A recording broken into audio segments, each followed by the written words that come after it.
Assalamualaikum warahmatullahi wabarakatuh. Perkenalkan, saya Libriana Repela Chandra dengan BP 2010-22-3018 dari kelas Penyusunan Rencana Bisnis kelas Agri B. Pada kesempatan kali ini, saya akan menjelaskan tentang analisis kelayakan usaha yang saya jalani.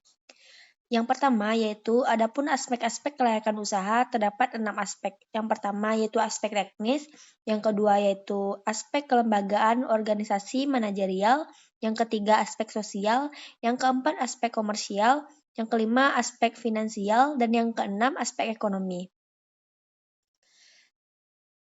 Aspek teknis. Pada aspek teknis ini sangat berkaitan dengan masalah manajemen operasional, masalah proses produksi, masalah penentuan lokasi, luas produksi, tata letak, dan hal lainnya yang berhubungan dengan operasional.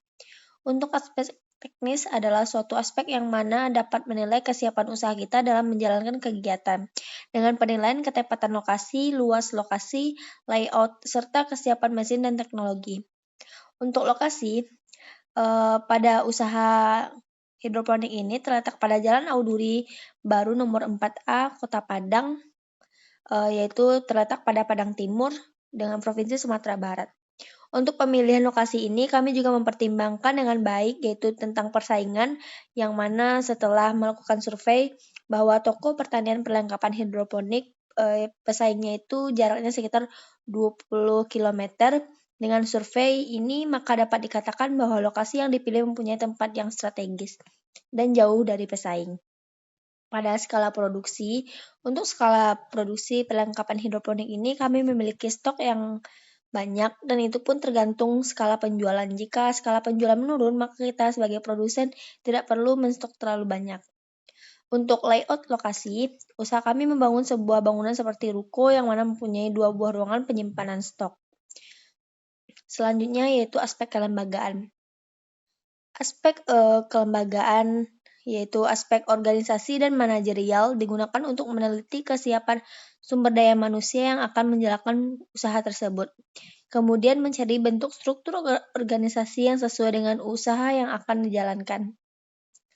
Aspek kelembagaan akan menggambarkan sejauh mana usaha dapat dijalankan oleh pemiliknya.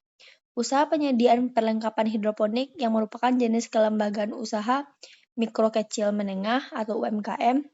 Usaha ini dilakukan secara UMKM karena yang menjalankannya baru perorangan dan belum membuka cabang ke berbagai daerah.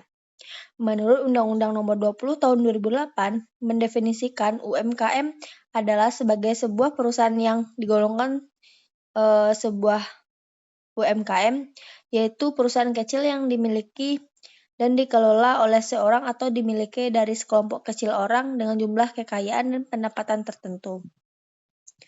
Untuk aspek manajerial dari sumber daya manusianya bisa dikelola oleh owner secara pribadi, karena masih belum membutuhkan karyawan dalam jumlah yang banyak.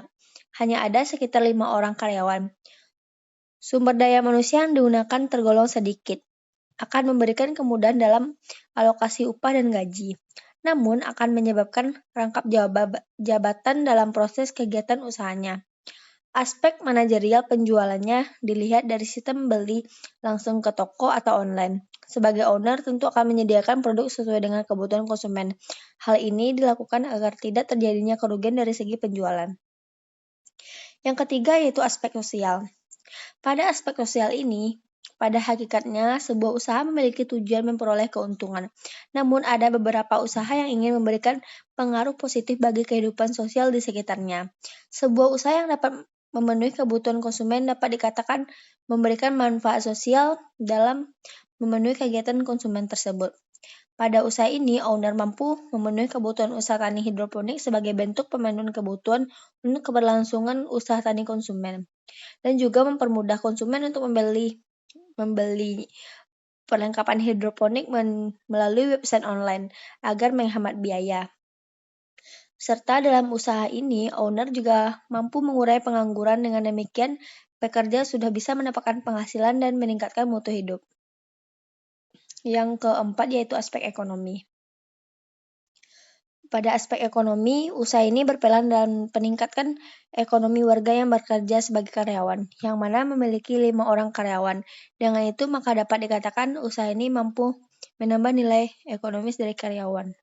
Secara ekonomis, usaha ini juga membantu petani dalam penyediaan input untuk keberlangsungan usaha taninya. Yang kelima yaitu aspek pasar dan pemasaran. Aspek pasar dan pemasaran bertujuan untuk mengetahui berapa besar pangsa pasar yang dimasuki, struktur dan peluang pasar yang ada, prospek pasar di masa yang akan datang, serta strategi pemasaran yang akan dilakukan. Usaha penyediaan perlengkapan hidroponik ini cukup luas, yaitu petani hidroponik. Seperti yang kita ketahui, usaha tani hidroponik ini adalah salah satu usaha dalam pemakaian lahan yang tidak terlalu banyak. Serta usaha tani ini juga cenderung sayurnya lebih bagus hasilnya daripada usaha tani konvensional. Dikarenakan bebas dari pestisida dan residu tanah yang tercemar bahan kimia serta kandungan mineral sayuran hidroponik ini terkontrol sesuai dengan kebutuhan tanaman.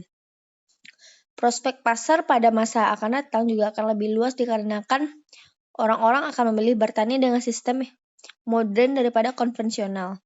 Sedangkan untuk strategi pemasaran yang dilakukan dapat menggunakan sosial media Instagram, WhatsApp, dan Facebook, serta website. Selain itu, dengan banyaknya promosi pada media juga akan menjadi peluang dalam mencari konsumen. Yang keenam yaitu aspek finansial, di mana aspek finansial ini merupakan kegiatan yang dilakukan untuk penilaian dan penentuan rupiah terhadap aspek-aspek yang dianggap layak dari keputusan yang dibuat dalam tahapan analisis usaha. Aspek finansial menyangkut keseluruhan biaya yang dikeluarkan dalam melakukan usaha atau memproduksi produk dan jasa. Aspek finansial ini akan memberikan gambaran keuntungan dari usaha yang dilakukan, sehingga dapat menimbang usaha yang dilakukan apakah layak atau tidak dilaksanakan. Di sini, aspek finansial mencakup biaya operasional, yaitu biaya tenaga kerja, yaitu 1.200.000 per bulan, biaya pengemasan yaitu 500.000 per bulan, biaya angkut yaitu 120.000 per bulan, sedangkan biaya lain-lainnya yaitu 102.000 per bulan. Sekian presentasi saya. Jika ada yang salah mohon dimaafkan. Assalamualaikum warahmatullahi wabarakatuh.